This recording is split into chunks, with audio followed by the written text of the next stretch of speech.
Winter didn't just test the body, it tested the tribe. 40,000 years ago, there was no thermostat, no stockpile of food waiting in a freezer. When the first frost hit, it meant one thing. The countdown had started, and every decision from now until spring could kill you. Imagine standing at the mouth of a cave as the temperature drops for the third night in a row. The berries are gone. The animals have scattered or gone quiet, hiding in dens you can't find. Your only warmth comes from bodies pressed together, and a fire that has to be fed constantly, or it dies. And if the fire dies, you might too.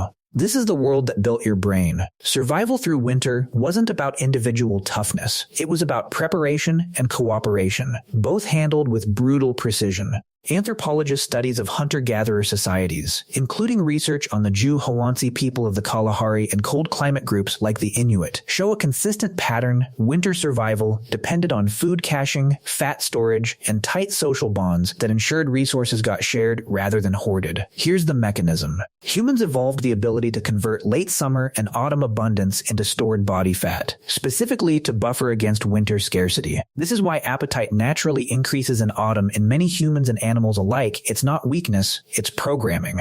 At the same time, communities developed elaborate food preservation techniques, drying meat, fermenting plants, burying food in cold storage pits that acted like natural refrigerators. But here's what nobody tells you. Winter wasn't just a food problem, it was a social problem. Groups that isolated individuals during winter had far higher death rates than groups that forced proximity, shared warmth, and enforced resource distribution, even among people who didn't like each other.